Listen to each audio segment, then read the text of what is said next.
guys. How we doing? Let's start with an opening statement, and then Zach can lead us off. Go ahead, Tom. Appreciate everybody being here and covering our guys and our program. Just wanted to say once again,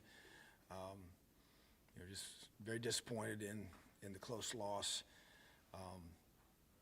Didn't play four quarters of our best football, and can't do that against a team of Ohio State's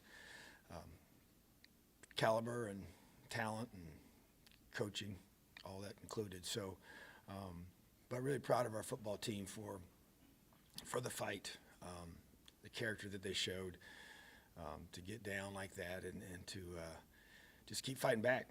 And even though we had every reason not to, just really feel like that's a sign of a program that's beginning to change, and at the core of who you are, it's your foundation.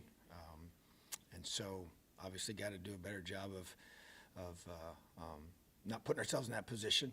And when you look at the reasons for the deficit we put ourselves in, we turned the football over there right before halftime. I thought that was a pretty critical sequence right before half, and then they take it down and score, and then take the opening kickoff second half and score. So that was not good. Create takeaways, which we know we needed to do, but then gave one of those back on that very same play, which is unfortunate. Got to do a great job having ball security as a defense once we do get a takeaway. And then just inability for us to run the football and not stop the run, kind of glaring things that stick out to me.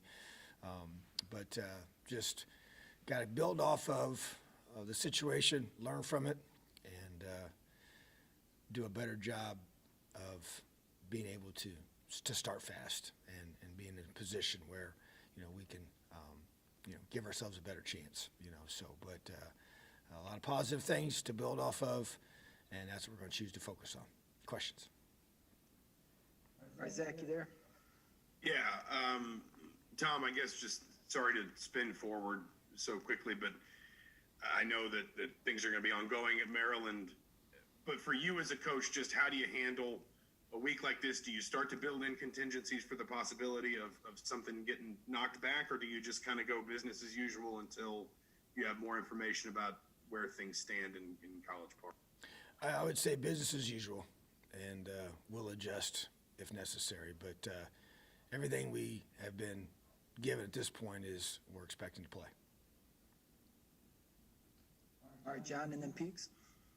You mentioned it in the beginning there, just wanting to start faster. How do you explain some of the slow starts that you guys have had offensively? Are there things that you look at and you say we could do this better or that better to try to, make it happen, I guess? Yeah, just going back and looking at everything that you do in your preparation, which is what we're going to be doing here and have been doing this weekend, and just trying to, find ways to prevent that. You just can't do that, going against this type of team and, any team for that matter. But to be able to overcome those, gets much more difficult, the better the team you're playing. So I think it's just still, that's where we go back and you look at every walkthrough, your reps, your practice reps, the attention to detail. Are we getting the focus? We have the plan that we need to be able to, generate some of those drive starters, per se, on the offensive side of the football, and drive stoppers on defense. To me, those are the key things to be able to, get off the field on defense and stay on the field on offense, And so, but I think a lot of it still goes back to, create more manageable third downs, which goes back to running the football, which was a major issue on Saturday. And so, to me, that's really where it starts in my mind, to be able to create more of those opportunities to stay on the field with more manageable third downs, So looking at everything that we got to do, and that process never stops, and that's not going to be any different right now. And when things aren't where they're supposed to be, you got to fix them. All right, Peaks, and then Kevin. Coach, it seems like you're obviously blitzing maybe more than you have in the past. Was that something you thought about over the summer? Looked at your defensive backs' abilities and maybe thought that would be a good strategy coming into the season? And are you doing it more as the season goes along because of the success of it? Yeah, I think any time you go, we went through and evaluated like we always do every area and tried to find what can we do to really, take the next step as a program, in terms of being able to gain an advantage schematically, and structurally and just in the things that we're doing to give our guys, the best opportunity for, success on game day. And so, we've always been an aggressive style of defense here, and that's not going to change. But at the end of the day, it's kind of more the way we're structuring the back end. The pressures have become maybe a little bit more. I don't know the exact percentage variance compared to the last several years. It's varied at different times, but I do know that the type of coverages we're playing have changed. In terms of just the percentage of those coverages is different than it's been in the past. And so, but at the same time, just trying to do everything we can do to give our guys a chance to be successful, and just wanted to create more takeaways. Those are such a big deal for us. And anytime you can get your eyes, on the quarterback and seeing the ball released, increases the chances of those takeaways. And so you got to be able to do that very strategically, because you can, blitz and play man, and it's a little simpler. But at the same time, against some really, really high level speed and skill at receiver, that just becomes harder to do that. You just got to win all those one-on-ones. And so, just trying to create the best chance for our defense to be successful. And so that's got to continue. And we still got several takeaways, which is what we want to be able to do.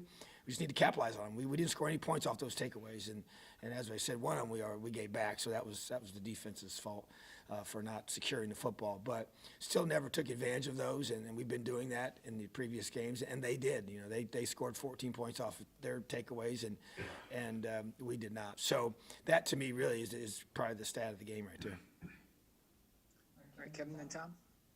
Yeah, Coach. It seems like every week in this league, you face a dual threat quarterback, Talia Tagovailoa. Hard time getting that out. To his brother, shall we say? What have you seen so far on film of him, and the challenge of maybe shutting down those rushing lanes when the play breaks down and he does try to scramble? Yeah, he's really good. Very talented quarterback. Very impressed with him. The tape doesn't lie, and he's got a quick release, makes good decisions. As you said, is a dual guy, can run it and throw it. Very elusive. Isn't quite as big as Justin Fields' body type, but very athletic and excellent quarterback. So I've been very impressed with him. And he's got great weapons around him, and that's always been the case. They've always had, every year that I've been here and we've played them, their skill, talent has been elite, and that's no different this year. So anytime a quarterback can beat you with his arm and his legs, it's a big concern, and so you gotta do a tremendous job of containing him. We missed 8 opportunities for sacks that we did not get. We got him sacked 5 times this past Saturday, but missed 8, which is just mind-blowing. You got to give him credit for being a physically talented young man, but just, from angles to wrap up to finish to all those different things, just can't let a quarterback like that get out, when you got a chance to get those negative plays, in those situations, too. So, but yeah, you got another dual guy coming up that's going to put a lot of pressure on our defense. All right, Tom, and then Jim. Coyle. For most of this first month of the season, we've talked a lot about everybody kind of learning how to adapt to accepting all these good positive things that have happened. What sort of message did you have for them today in regards to bouncing back from the first defeat of the year and going forward from there? Well, for me, it was really about going back to your foundation, going back to the core principles of what you believe, of how you have got to this point, as a player, as a program, as a coach, and staying true to that. And to me, even though we, did not accomplish our goal on Saturday, that doesn't alter the process that we go through to recreate what we want on game day, which is a win, at the end of the day. And so, bottom line is that we're still in that quest for 4 quarters of our best football. Hasn't happened yet, and it's going to happen. And My goal is it happens on Saturday against Maryland. All right, Jim, and then Rick Bozich. Coach, you talk about Saturday being that day for that, but in this season of COVID 2020, the craziness, no buys built in, but with the possibility of not playing, if you don't play this week, what are the negatives, what are the positives about having this week off in this particular season right now for this team, probably needing the reps as much as possible? Yeah, I mean, you go through and you look at, other situations that have happened across the country, and we're not taking any of this for granted. We understand every time we get a chance to play, we're blessed and thankful for that, and realize that, it's fragile for sure. So you just look at, at other places, and when you don't play, you hurt, those reps hurt you. You need those reps, and we've had limited a lot of things over these last few months, and so the game experience is what you want, and the opportunity to continue to, even to me, it's like to get the negative out of your, system from falling short Saturday. So you want to get back on that football field as soon as you can, and get back to doing the things that we know we do really well, and getting the outcome that we want.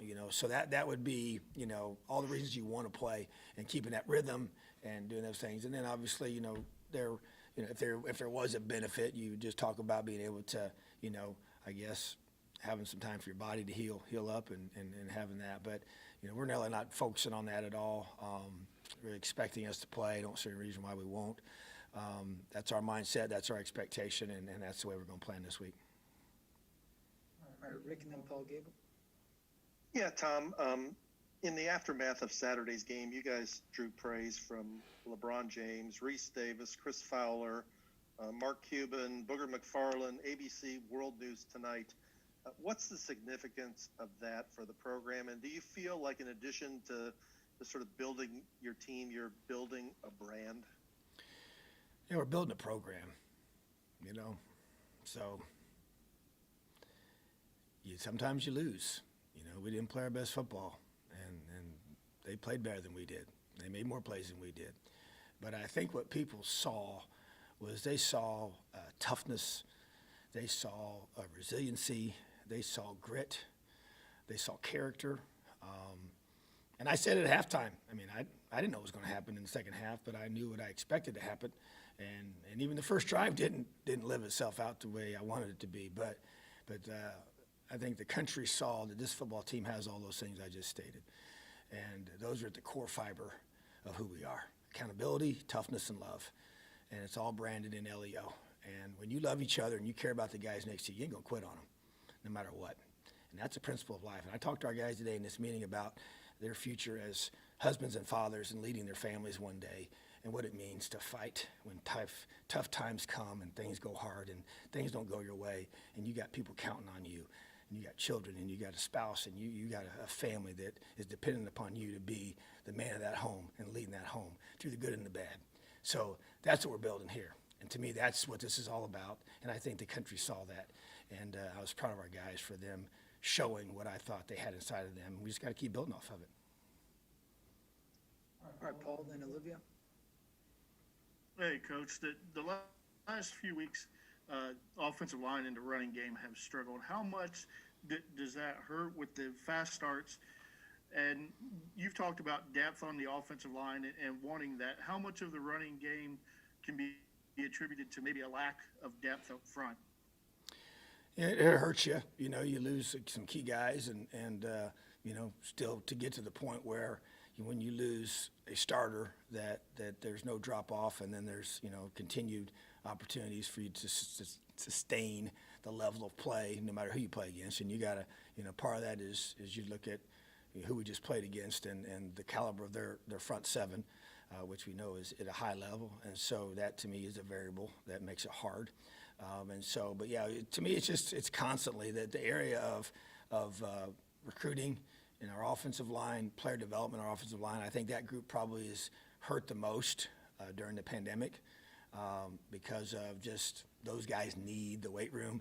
They need all those workouts. They're developmental guys there more so maybe than even other positions to get the mass you need, the strength, the conditioning, and just the body types. When you take time off and your ability to you lose some things and be able to get that back. is tougher for some of those guys. And so to me, it's just we got to stay the course. We got to keep doing the things we're doing. And even during the season, we do an extra lift with our offensive linemen during the season for this very reason. Normally, but more so even now because of just trying to make up for some things we lost during the pandemic, time being away, and even when we came back and it was botched and not consistent flow in that weight room. So, it's reps. You lose those reps in the spring. But I know everybody's in the same boat, but it just, it does. It affects you and it hurts. And so, we just got to continue to, find creative ways to move the ball down the field running it, and creating first downs and giving our chance. We got talented guys that get the ball to, and we got to do a better job of helping them be successful. It's a team effort. It starts with me, and Coach Sheridan is the leader of that side of the football, and together we got to figure it out and as a staff and get some answers. All right, Olivia, then Stefan. Coach, I have a nice and soft little question for you here today. It's Thanksgiving week. You have a lot to be thankful for this football team right now. I want to know what you're giving thanks for within the Indiana football program during this week. Yeah, just most thankful for just a football team that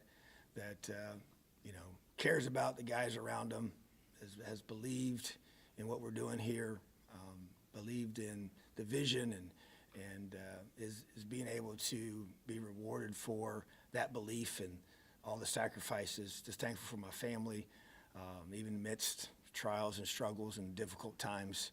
Our health that can be quickly taken from us, those things really are at the forefront of what we're thankful for, and just all the people that are a part of our football family and extended families here, and just being able to realize that even though life sometimes be hard, we're very blessed for what we do have. All right, looks like Stefan's got the last one here. Tom, I know you guys talk a lot about, in fall camp, just swarming the ball, going after the ball on defense. See that play by Jerome, I think it was 20, 25 yards. He's running downfield to get that tip drill. I mean, how exciting was that to see? It's huge. Matter of fact, we pointed it out. I mean, you talk about running to the football, and you got a defensive lineman that's being the beneficiary of a tip ball by a secondary player, is basically proof and shows that that's why you do it.